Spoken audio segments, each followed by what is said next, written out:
हाँ जी।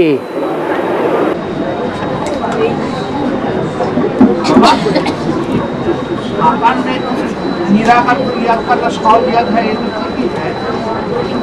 भगवान जो होता है पहले देव का परिवर्तन, देव के संबंध का परिवर्तन, संबंध के आधार पर पात्रियों का परिवर्तन, ये तो होना जरूरी है। इसको तो कहा जाता है सवाल याद। देह तो जड़ है और आत्मा चैतन्य है, तो चैतन्य का परिवर्तन पहले होगा या जड़ का परिवर्तन होगा? क्यों? चैतन्य तो चलाता है, ये तो ड्राइवर है। जड़ का परिवर्तन पहले क्यों नहीं होगा? क्योंकि जड़त्वमयी बुद्धि ज्ञान को नहीं समझ सकती है। जो चैतन्य आत्माएं हैं वो ज्ञान को जल्दी समझेंगी। आत्मा पावन बनेगी तो आत्मा के कनेक्शन में रहने वाला 5 तत्वों का शरीर भी पावन बनेगा। यही नियम है। प्रकृति तो अंत तक तमो प्रधान बनी रहेगी। जब तक 500 करोड़ मनुष्य आत्माओं की ज्ञान की ज्योति एक बाप की ज्ञान की ज्योति से समान न हो जावे, 500 करोड़ आत्माओं का वाइब्रेशन प्रकृति को सुधारेगा। उसमें भी जिनकी आत्मा और शरीर रूपी नैया दोनों पावन बनेंगे, उन आत्माओं का संगठन, उनका वाइब्रेशन प्रैक्टिकल में 5 तत्वों को सुधारेगा। जड़ 5 तत्व स्वयं नहीं सुधरेंगे। इसलिए बोला जब तक प्रकृति को पावन नहीं बनाया है तब तक ये दुनिया पावन नहीं बनेगी।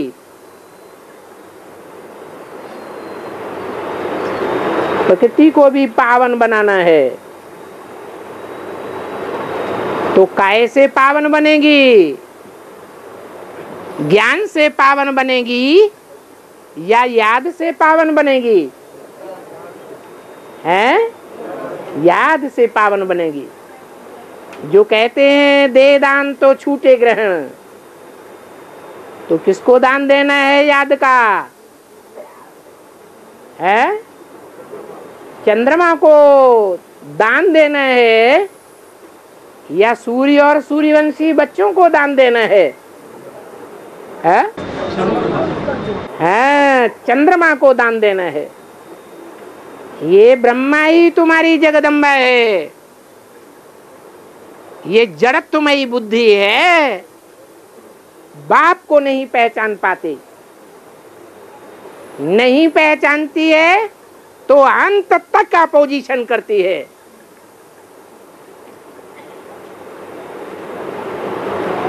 माया से हाथ मिल जाता है अज्ञानता के कारण। माया और प्रकृति दोनों ही मिलकर के बच्चों पर वार करते हैं।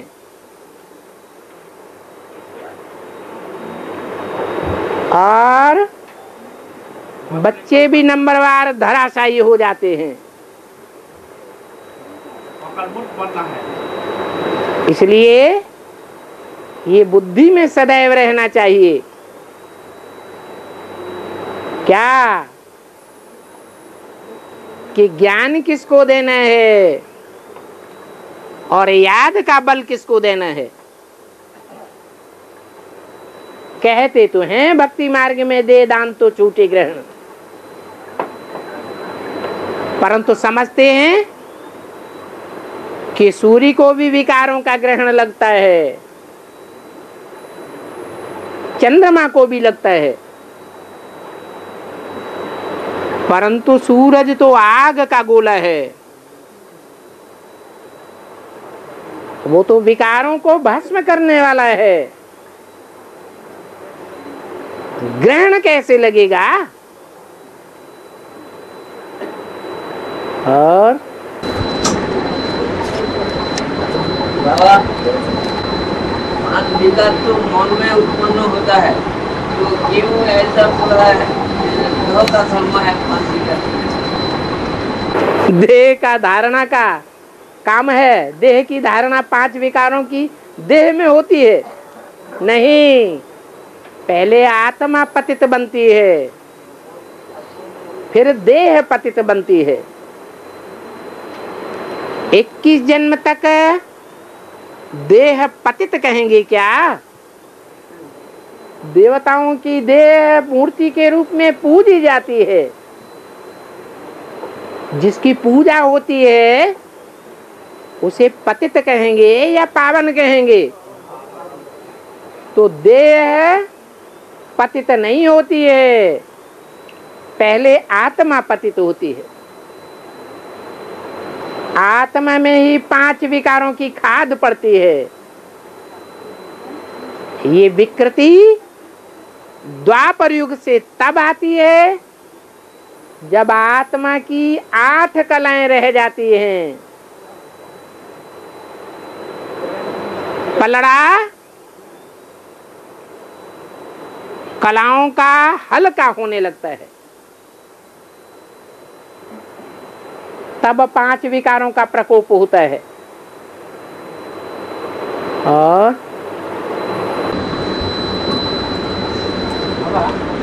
हम लोग नदी में जो पानी था, उस पानी का कलर है ब्लू। क्यों है? उसका पानी का कलर है ब्लू। कौन सी नदी का पानी? दामोदर नदी का। हाँ उसका कलर है, पानी का कलर है ब्लू। हाँ। क्यों? नाम क्या है? दाम उदर। उदर माने पेट। जिसके बुद्धि रूपी पेट में दाम भरे हुए हैं। दाम धन संपत्ति को कहा जाता है।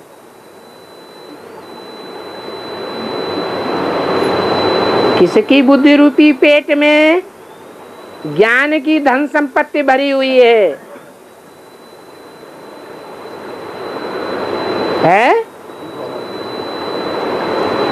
कौन है? जिसकी बुद्धि रूपी पेट में भगवान का दिया हुआ धन भरा पड़ा है। कौन है? नारायण ही है, परमात्मा पाठधारी ही है। उसी के नाम पर आधारित है दामोदर।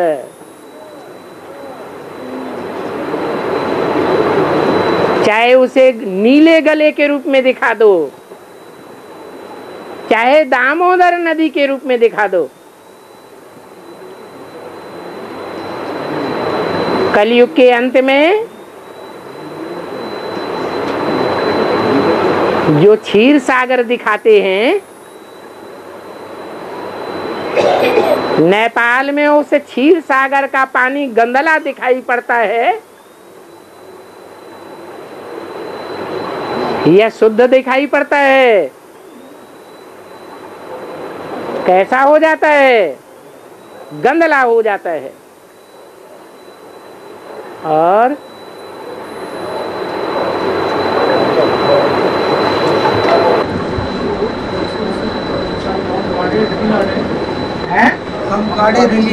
हाँ, कम माने कार्य, कम कारडे, दिल यार डे। हमारा यार कौन है? खुदा दोस्त कौन है?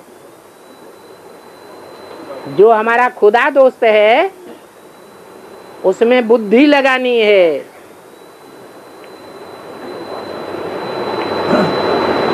कर्म इंद्रियां लगाने की बात नहीं है। कर्म इंद्रियों से जो काम करना है वो अपने लिए करना है और जगत के कल्याण के लिए करना है। लेकिन बुद्धि कहाँ लगानी है? बाप में बुद्धि लगानी है। ये मन बुद्धि ही प्रधान इंद्रिय है।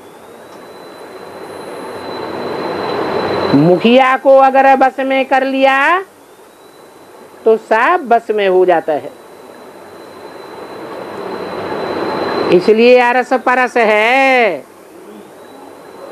जहां हमारा मन होगा वहां हमारा तन होगा। जहां हमारा तन होगा वहां हमारा मन होगा।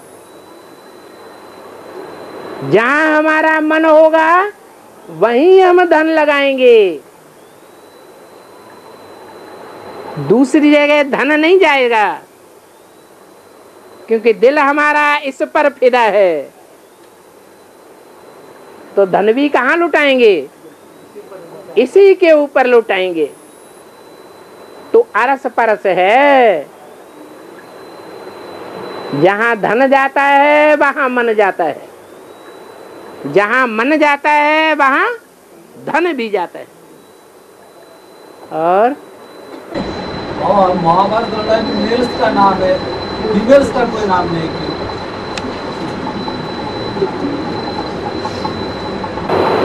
ब्राह्मणों की दुनिया में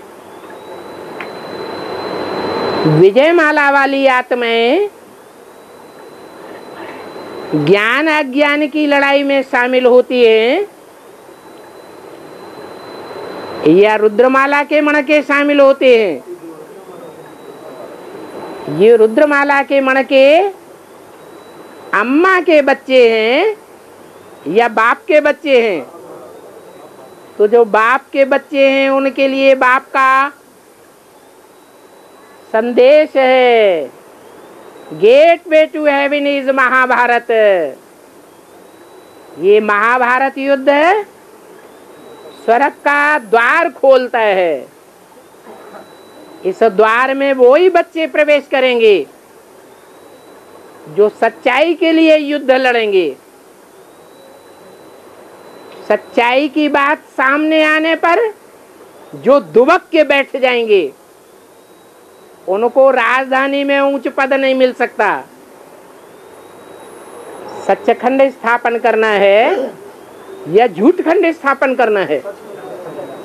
तो जो सच्चखंड स्थापन करने वाले हैं वो मेल हैं या कन्याएं माताएं हैं। इसलिए महाभारत में मेल्स को लड़ते हुए दिखाया है। जो विजयमाला के मणके हैं वो तो आधीन बनने वाले हैं, रानियां बनते हैं, राजाएं नहीं बनते हैं। द्वापर और कलयुग में जो भी युद्ध हुए हैं उन्हें युद्धों में मेल्स को लड़ते हुए दिखाया है या फीमेल्स जाती हैं लड़ाई लड़ने के लिए? मेल्स जाते हैं। और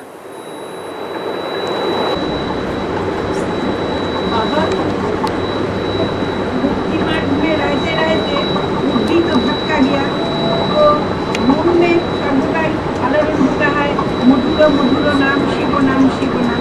यह रंग है कि राइट है? बाबा का नाम मधुर नाम मुख में निकालता है। ये रंग है या राइट है? कभी कभी ऐसा आलोड़न होता है मन में, वही पूछ रहा कि रंग है या राइट है? ये जो आवाज है ये 5 तत्वों से कनेक्टेड है या आत्मा और आत्मा के धाम से कनेक्टेड है? 5 तत्वों से कनेक्टेड है। तो मुख से बोल बोल करने से कोई फायदा नहीं है। मुख से बोल बोल तो 63 जन्म भक्ति मार्ग में भी करते आए। फायदा कुछ भी नहीं हुआ। अभी तो मन बुद्धि रूपी आत्मा से पुरुषार्थ करने की बात है। मन बुद्धि लगनी चाहिए याद में। मन बुद्धि न लगी और इंद्रियां लग गई तो फायदा होने वाला नहीं है। परमात्मा की याद आत्मा से ही करनी चाहिए।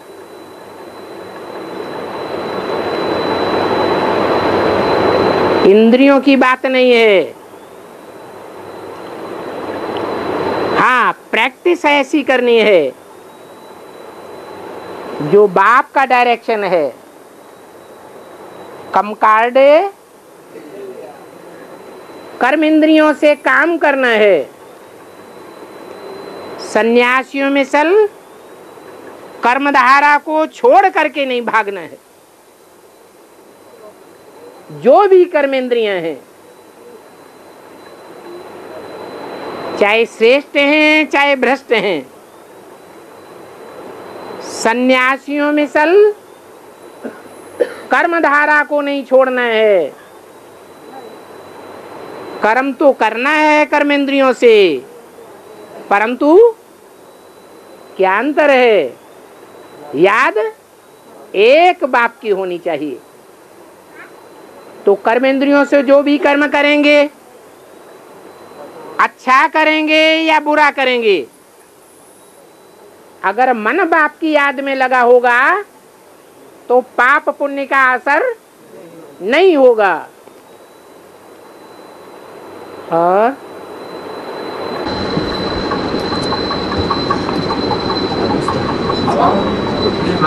शांतिधाम में आत्मा एक स्ट्रेट लाइन में रहता है क्या है? शांतिधाम में आत्मा स्ट्रेट लाइन में रहता है क्या? 200 कोने लाइन में रहता है क्या? आगे पीछे भी रहता है? आत्मा शांतिधाम में समझा।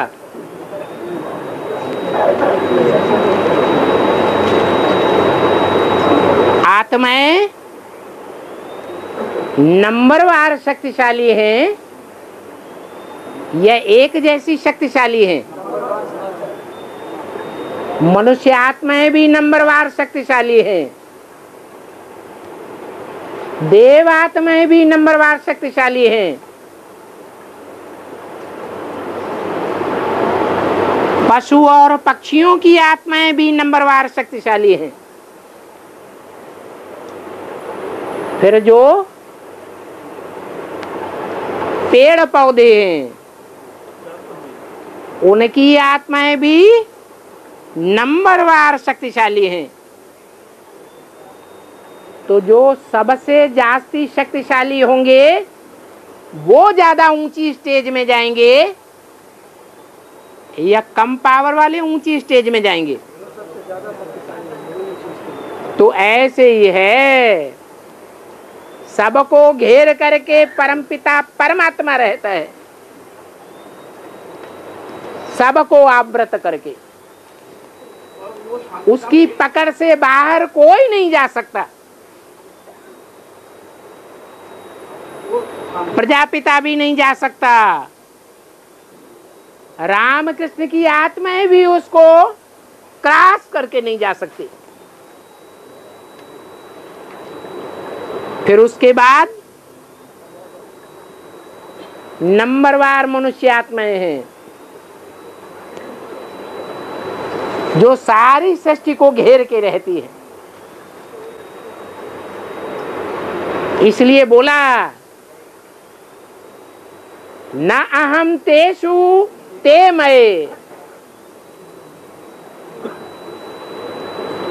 जो भी आत्माएं हैं मैं उनमें व्यापक नहीं हूं,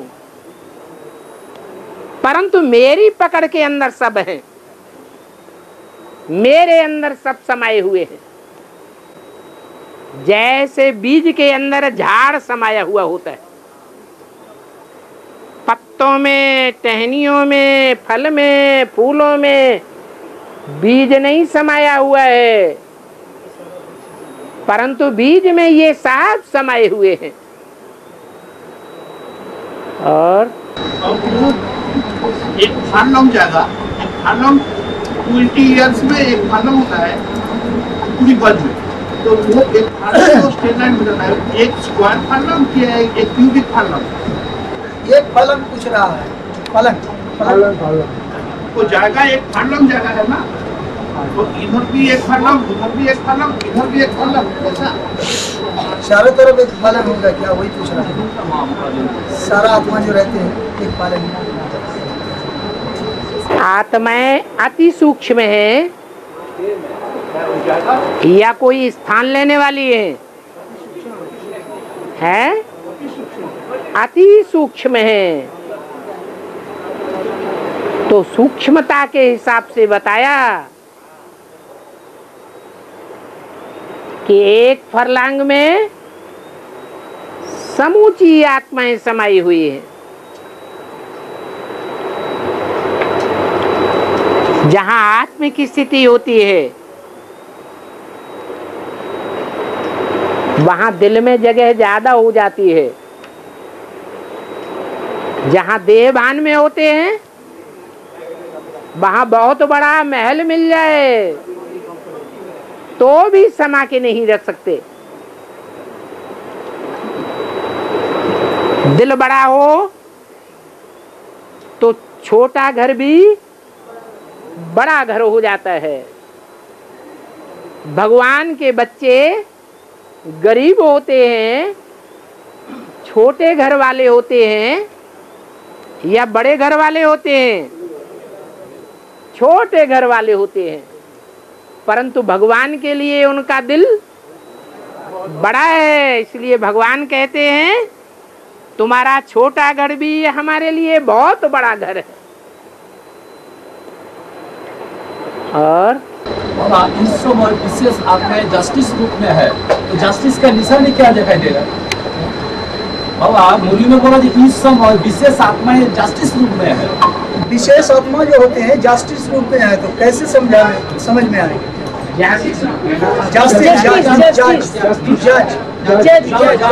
जो विशेष जज के रूप में है। विशेष आत्मा जो है, जो विशेष आत्माएं हैं वो जज करती हैं,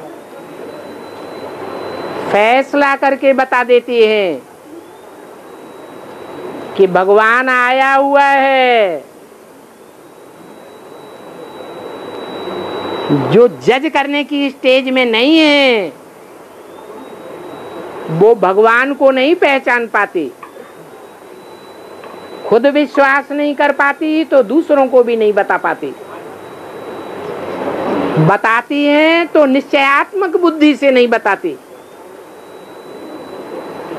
दृढ़ता से बोल के नहीं बता पाती, तो दूसरों को भी विश्वास नहीं होता है। जज के जजमेंट में ताकत होती है। जैसे दुनियावी जज होते हैं तो जो जजमेंट देते हैं उस जजमेंट को मानना पड़े, ऐसे ही ये भगवान के बच्चे हैं जो माला के नंबरवार दाने बनते हैं, वो नंबरवार जज हैं जो भगवान को संसार में प्रत्यक्ष करते हैं। ऐसे नहीं है कि आज के दुनिया के बड़े बड़े आदमी जो समझे जाते हैं वो ज्ञान में आ जाएंगे तो भगवान को प्रत्यक्ष करेंगे। नहीं, भगवान को प्रत्यक्ष करने वाला जो धर्मराज है, सुप्रीम जज है, वो सबसे जास्ती प्रत्यक्ष करने वाला है।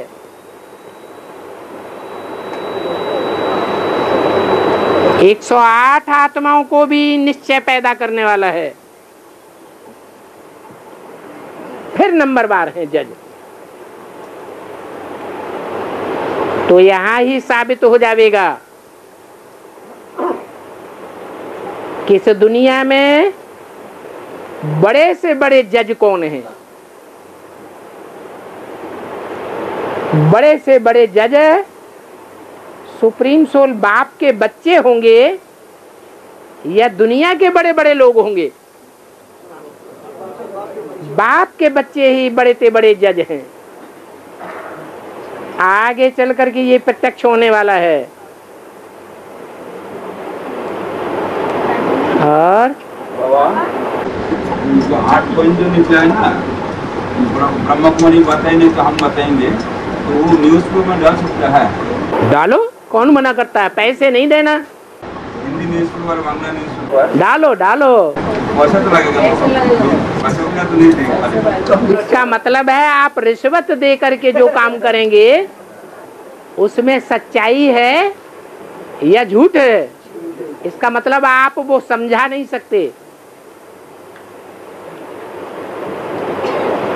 जो सच्चाई है वो सर पर चढ़ के एक दिन बोलती है। अभी भी एडवांस के बच्चे सर पर चढ़ने लगे हैं। ये अनुभव होने लगा है लोगों को। आगे चल करके जोर से सारी दुनिया को अनुभव होगा। अभी भले एक कान से सुनते हैं, दूसरे कान से निकाल देते हैं।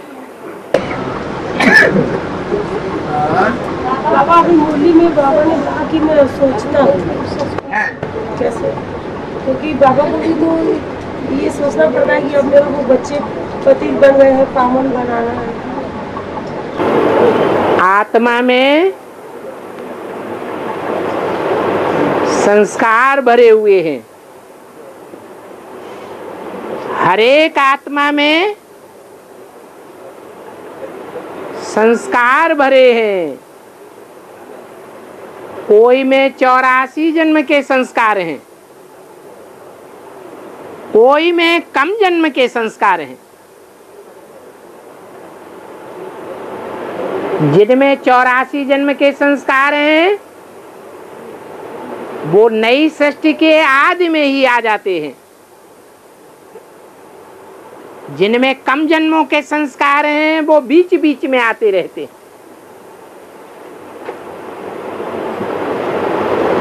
शिव परमपिता परमात्मा में एक ही जन्म का संस्कार है।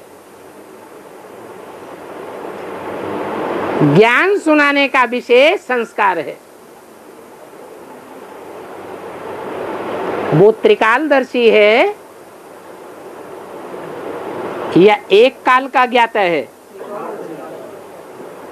तो जो त्रिकालदर्शी है उसे सोचने विचारने की जरूरत है ना।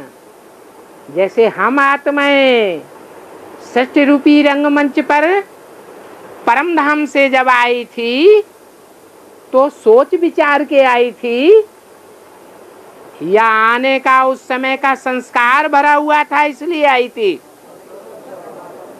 संस्कार भरा हुआ है। हर एक आत्मा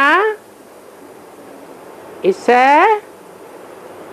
सृष्टि काल के चक्र में बंधी हुई है। इस चक्र से कोई भी बाहर नहीं जा सकता। परमपिता परमात्मा शिव ज्योति बिंदु वो भी काल चक्र में बंधा हुआ है। जब टाइम होता है तो जैसे रहट होता है उसकी बाल्टियां नीचे से ऊपर अपने टाइम पर आती है, ऐसे ही हर आत्मा को रंगमंच पर हाजिर हो जाना है। इसमें सोचने विचारने की बात नहीं है। सोच विचार करके कोई भी आत्मा रंगमंच पर नहीं आती। उनका टाइम नुदा हुआ है। ऐसे ही परमपिता परमात्मा का भी टाइम नुदा हुआ है। 63 जन्म बुलाते रहे तब नहीं आया। जब आना था तब ही आया।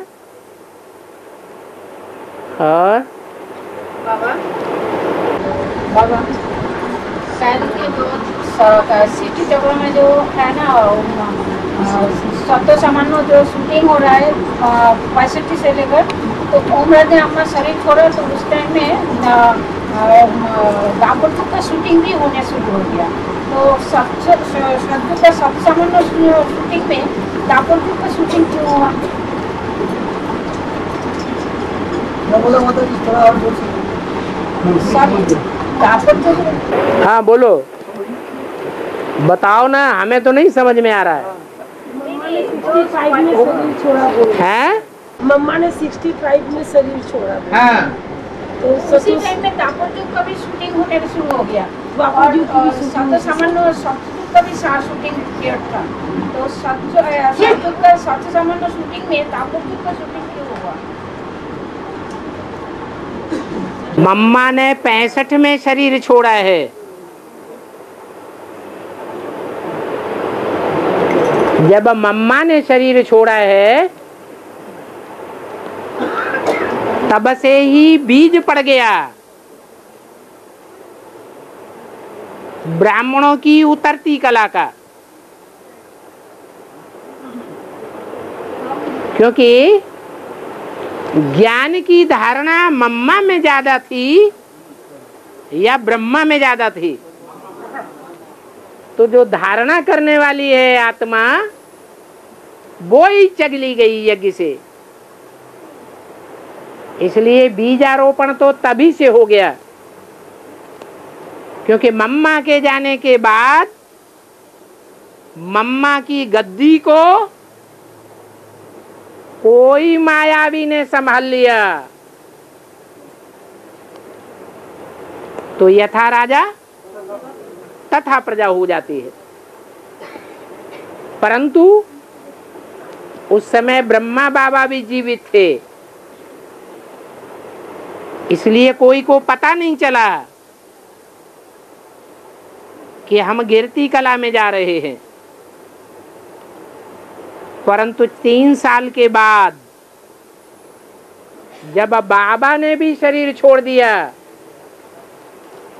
तो जो ज्ञानी आत्माएं हैं उनकी समझ में आ गया कि बाबा के शरीर छोड़ने के बाद ब्राह्मणों की दुनिया में विघटन शुरू हो गया। जो राज सत्ता है वो जोनल इंचार्ज के हाथों में सौंप दी गई। ब्रह्मा के शरीर छोड़ने से पहले विदेशों में बीजारोपण नहीं हो पाया था। जब ब्रह्मा बाबा ने शरीर छोड़ दिया तो विदेशों में पहला सेवा केंद्र लंदन स्थापन हो गया।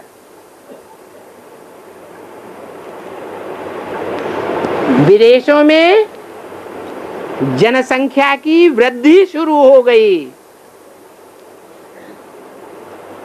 कौन से युग से विदेशी आते हैं? द्वापर युग से विदेशी आते हैं। तो बाबा के शरीर छोड़ने के बाद विदेशों में ब्राह्मणों की संख्या बढ़ने लगी।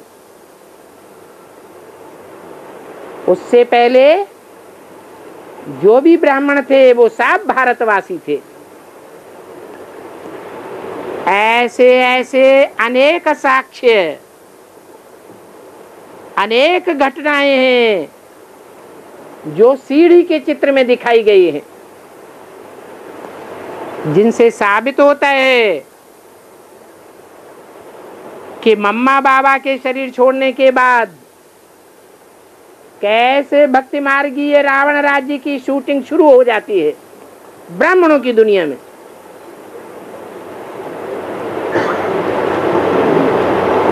और बाबा इस सभ्यता में तो चांद होता नहीं है, तो दापुर से चांद कहाँ से आता है? चांद की पैदाइश कहाँ से? सत्यता में चांद नहीं होता है, रात नहीं होता है ना।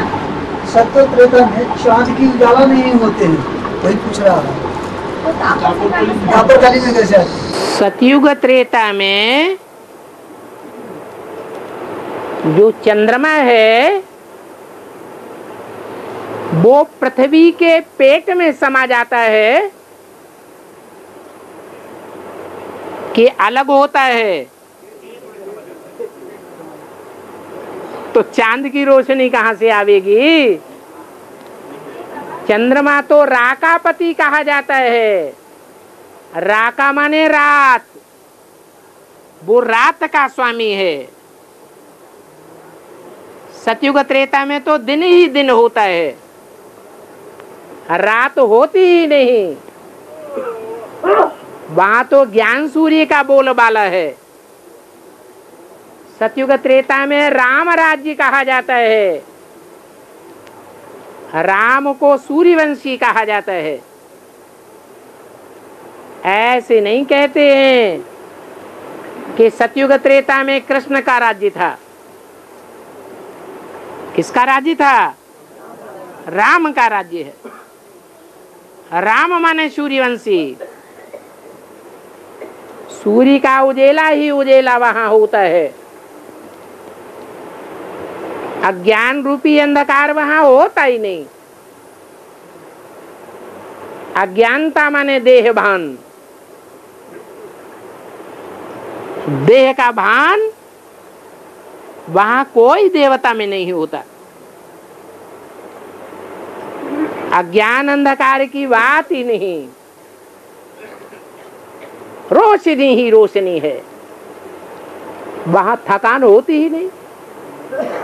थकान देह भान से होती है या आत्माभिमान से होती है? देह भान से थकान होती है। वहां देह अभिमानी कोई होता ही नहीं। संगम युग में ही जो देह अभिमानी चंद्रमा है कि मैं ही भगवान हूं, मैं ही गीता ज्ञानदाता साकार में हूं, ये देवभान ज्ञान चंद्रमा ब्रह्मा का खत्म हो जाता है कि चालू रहता है? खत्म हो जाता है। तो देवभान ही खलास हो गया। देवभान खलास हो गया जैसे रावण राज्य खलास हो गया। रावण जल जाता है। रावण के 10 सिर, काम क्रोध लोभ मोह अहंकार, पृथ्वी जलवायु अग्नि आकाश, इनका देहभान खत्म हो गया। रावण के 10 सिरों का बाप कौन है? देहभान। तो ये ब्रह्मा का देहभान ही खलास हो गया। रावण के 10 सिरों का बाप ही खलास हो गया। तो बच्चे कहां से रह जाएंगे? फिर द्वापर युग जब सा शुरू होता है तो देहभान की शुरुआत होती है। और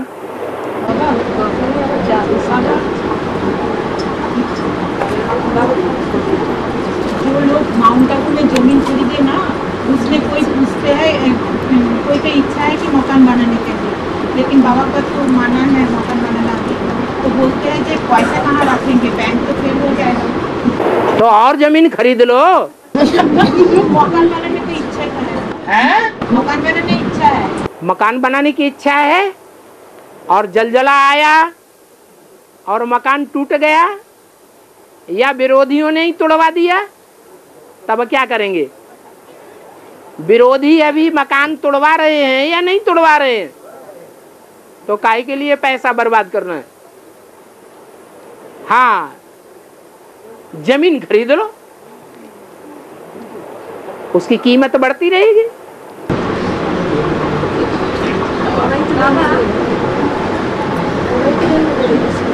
बाबा, मैं पूछी थी कि दापर में चांद का सृष्टि कैसे होता है? दापर में चांद का सृष्टि कहाँ से होता है? दापर में चांद की सृष्टि कहाँ से होती है? पृथ्वी घूमती है। सतयुग त्रेता में भी पृथ्वी घूमती है, परंतु सतयुग त्रेता में बैलेंस रहता है या बैलेंस बिगड़ जाता है। जब द्वापर शुरू होता है तो बैलेंस दो तराजुओं का अचानक बिगड़ जाता है। दो तराजू है पलड़े के, जब बैलेंस बिगड़ता है तो पलड़े जोर से नीचे ऊपर होते हैं कि एक साथ ऊपर हो जाता है, जोर से ऊपर नीचे होते हैं। तो द्वापर शुरू होते ही बैलेंस पृथ्वी का बिगड़ जाता है। बैलेंस बिगड़ने से जो चंद्रमा का हिस्सा पृथ्वी से जुड़ा हुआ है, प्रशांत महासागर कहा जाता है, वो प्रशांत महासागर की धरती पृथ्वी से अलग हो जाती है।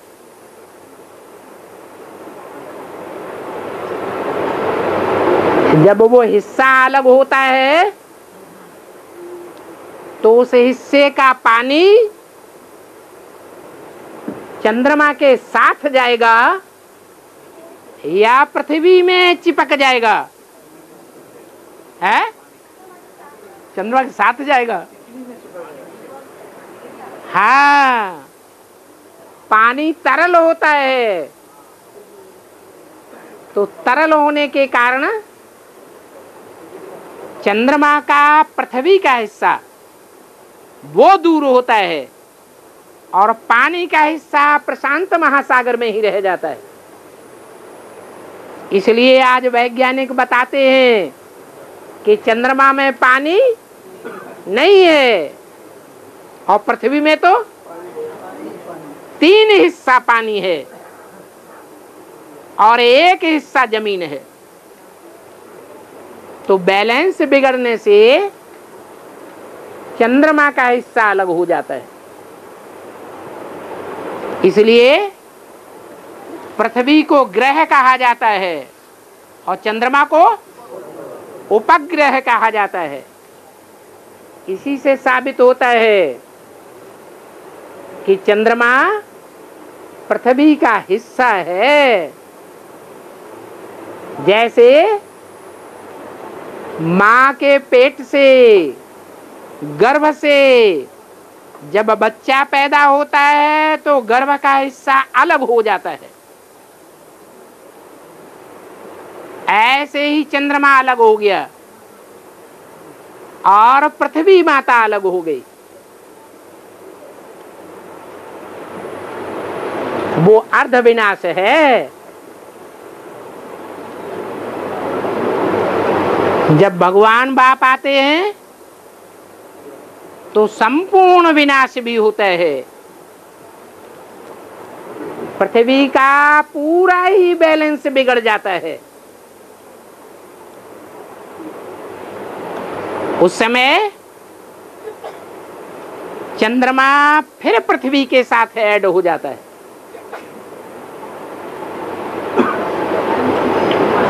सूर्य का ही प्रकाश काम करता है, चंद्रमा का प्रकाश नहीं होता। रोशनी ही रोशनी सारी पृथ्वी पर रहती है और पृथ्वी का हिस्सा भारत में ही होता है।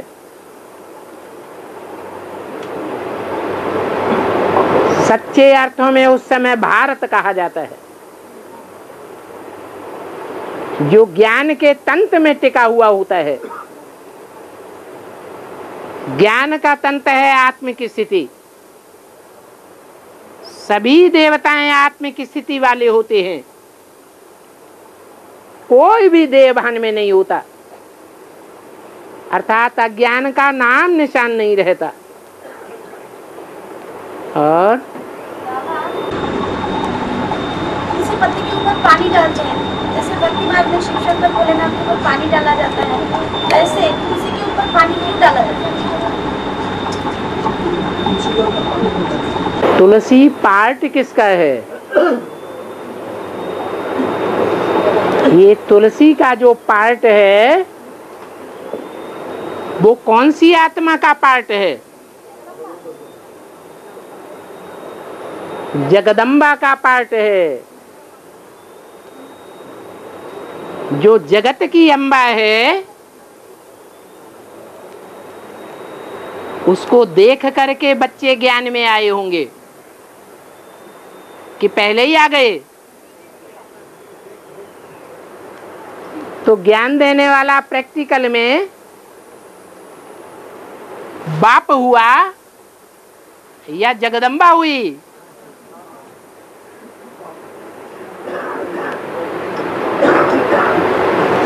जगदम्बा को बाप ने दिया और जगदम्बा से सब बच्चों ने जन्म लिया ज्ञान में। तो जगदम्बा ने जल चढ़ाया है, बच्चों के ऊपर ज्ञान जल चढ़ाया है प्रैक्टिकल में। तो भक्ति मार्ग में बच्चे तुलसी के ऊपर जल चढ़ाते हैं। ऐसे ही जैसे लिंग के ऊपर जल चढ़ाते हैं, सूर्य के ऊपर जल चढ़ाते हैं। चढ़ाते हैं या नहीं? चढ़ाते हैं। ये कहाँ का रिटर्न हो रहा है? जरूर संगम युग में वो लिंग रूप में पार्ट बजाने वाला जो पत्थर बुद्धि है, जिसमें ज्योति बिंदु बाप प्रवेश करते हैं, उसके ऊपर जल चढ़ाने की शूटिंग ब्रह्मा कुमारी रूपी भक्तों ने की है। जब वो लिंग रूप चैतन्य में बेसिक ज्ञान में आता है तो ज्ञान जल किससे लेता है? छोटी माँ भक्तों की श्रेणी में है या रुद्रमाला के ज्ञानियों की श्रेणी में है? तो भक्तों ने शूटिंग की है चैतन्य लिंग पर ज्ञान जल चढ़ाने की। तो भक्ति मार्ग में रिपीट होता है। ऐसे ही भक्त लोग सूर्य पर रोशन ज्ञान जल वो जल चढ़ाते हैं। वो स्थूल सूर्य है, स्थूल जल है, चढ़ाने वाले भक्त हैं। और यहाँ चैतन्य सूर्य है। चैतन्य सूर्य के ऊपर कोई ज्ञान जल चढ़ाने वाले भी हैं। जो यादगार चलती है कि शिव के ऊपर जब रोटी चढ़ाते हैं जल की, तो उसमें दूध बहुत थोड़ा होता है और पानी ढेर का ढेर होता है। तो ऐसे ही बेसिक ज्ञान के भक्तों ने जब सूर्य के रूप में पार्ट बजाने वाले के ऊपर ज्ञान जल चढ़ाया तो उसमें दूध बहुत थोड़ा था और पानी ढेर का ढेर था। तो भक्ति मार्ग में ये रिपीटेशन होता रहता है। और लक्ष्मी और गणेश का साथ में क्यों पूजा होता है? भक्ति मार्ग में साथ में पूजा क्यों होता है? लक्ष्मी स्त्री चोला है या पुरुष चोला है? स्त्री चोला है।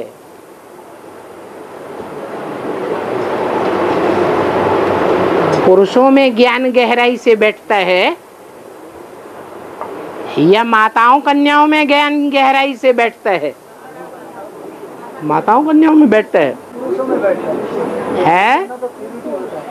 अगर माताओं कन्याओं में ही ज्ञान गहराई से बैठा होता तो जितनी भी गीता पाठशालाएं चल रही हैं एडवांस में, उन गीता पाठशालाओं में वर्चस्व भाइयों का चल रहा है या माताओं कन्याओं का चल रहा है? किसका अधिकार चल रहा है? अधिकार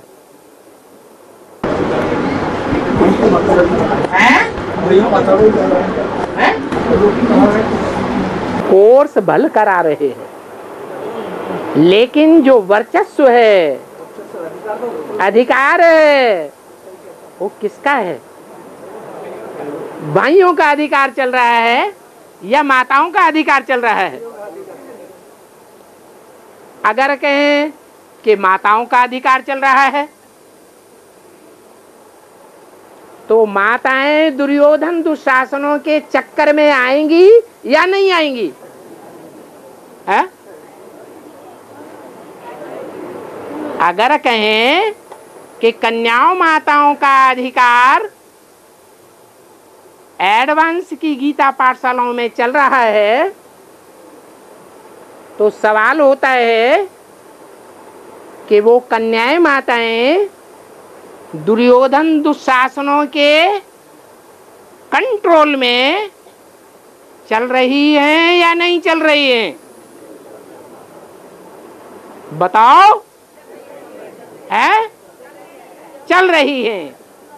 वो दुर्योधन दुशासन चीरहरण कर रहे हैं उनकी इच्छा के विपरीत। तो क्या साबित होता है कि गीता पाठशालाओं में कन्याओं माताओं का वर्चस्व नहीं है। क्यों नहीं है? कन्याएं माताएं शिव की शक्तियां कहने योग्य हैं। वर्तमान में प्रैक्टिकल में शिव शक्तियां हैं या भक्तियां हैं? भक्तियां हैं जो रावण संप्रदाय के कंट्रोल में चल रही हैं, बाप के कंट्रोल में नहीं है। क्यों नहीं है? इसलिए नहीं है कि कलयुग के अंत में कन्याओं माताओं में देहभान ज्यादा आ जाता है।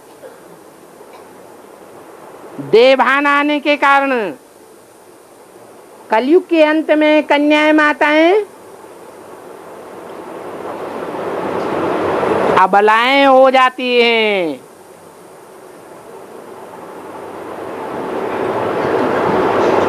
प्रबल कही जाने वाली शिव शक्तियां नहीं रह जाती हैं।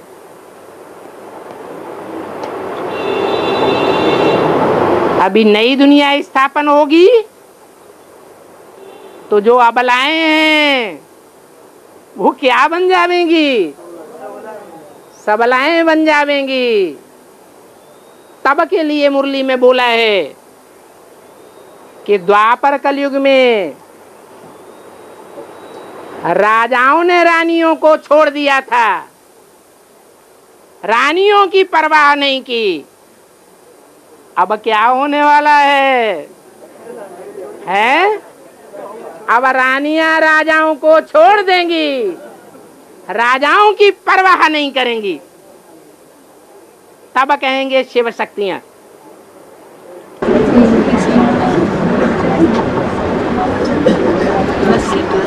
गणेश की साथ में वही तो जवाब दिया।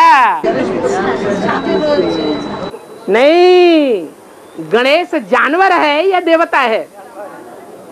तो जानवर की पैदाइश देहभान से होती है या आत्माभिमान से होती है?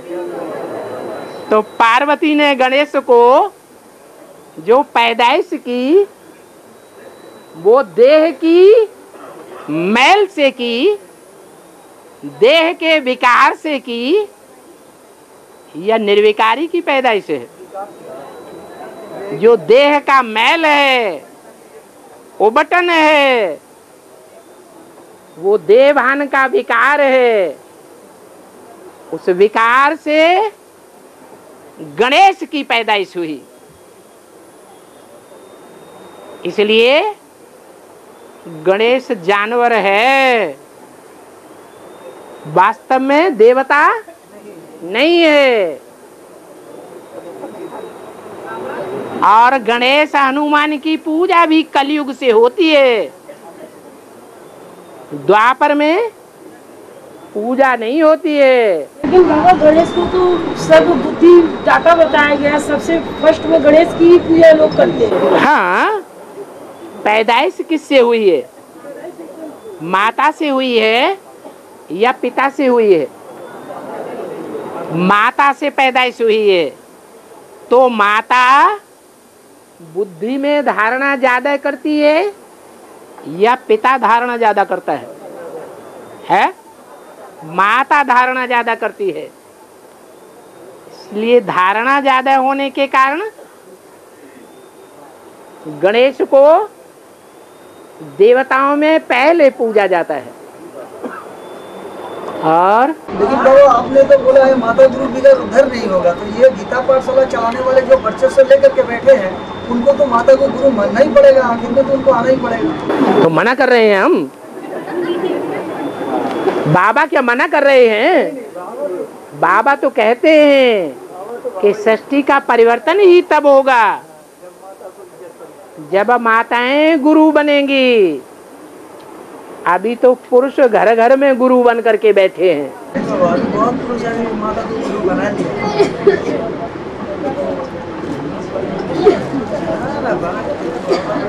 बाबा को माता को गुरु बनना पड़ा तो बच्चा कहाँ की स्थिति होती है? बाबा कॉलेज का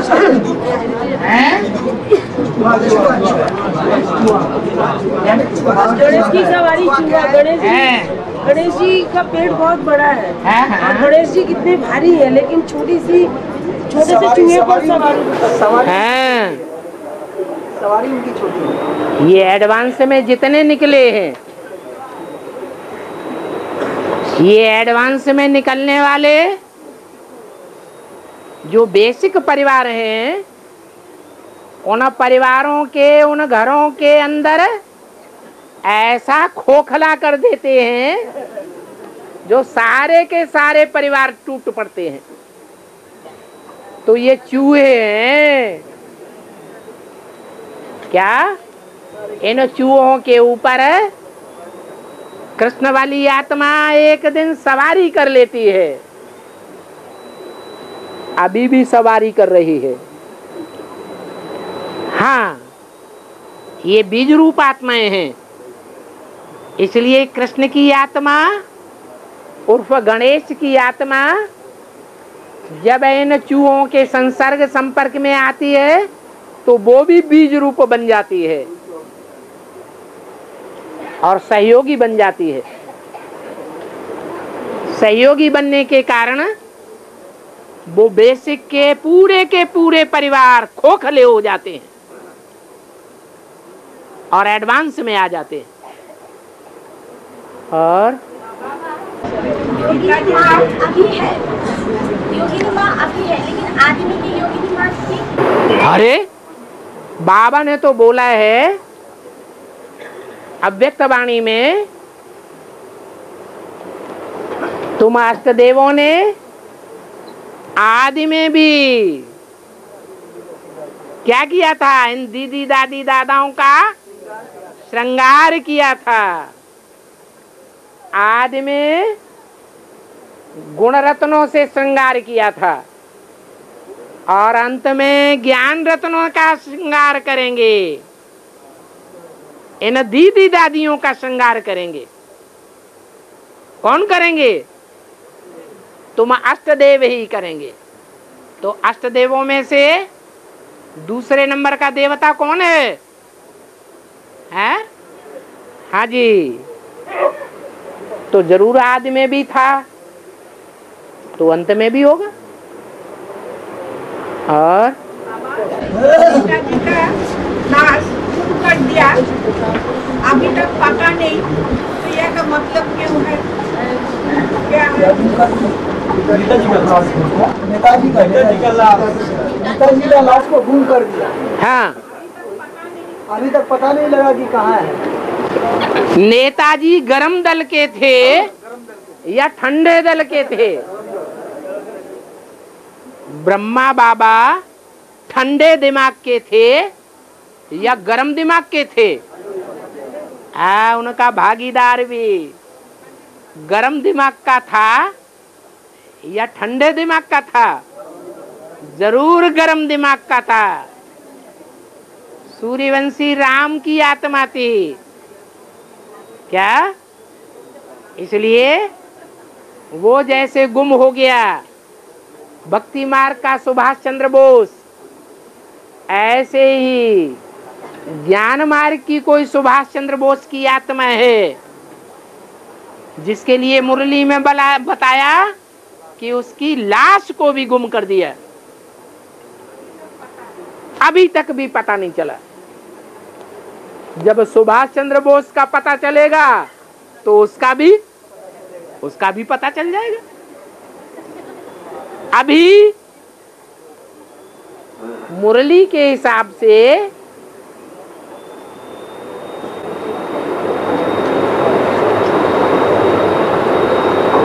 जो ज्ञान मार्ग का गांधी है उसका पता चल गया है। मुरली में बोला गांधी ने शरीर छोड़ा तो कोई साहूकार कांग्रेसी के घर में राजकोट की तरफ जन्म ले लिया। इससे साबित हो जाता है कि ज्ञान मार्ग का जो गांधी है ब्रह्मा बाबा, उन्होंने शरीर छोड़ा तो कोई साहूकार कांग्रेसी अर्थात ज्ञान रत्नों का कोई साहूकार कांग्रेसी है जिसके यहाँ राजकोट में, राज माने राजाओं का और कोट माने किला, राजाओं के किले में जाकर के जन्म लिया है। ये राजाओं का किला रुद्रमाला है या विजयमाला है? ये रुद्रमाला में कोई किला कहो, माला रूपी संगठन कहो, उस किले में कोई साहूकार कांग्रेसी है, ज्ञान रत्नों का बड़ा साहूकार है, उसके शरीर रूपी घर में गांधी जी जन्म ले चुके हैं। तो बात समझ में आ जाती है। कांग्रेसी माने संगठन के ऊपर कंट्रोल करने वाला, राजाई करने वाला। कांग्रेसी राजाई भोग रहे हैं या नहीं भोग रहे हैं? भोग रहे हैं।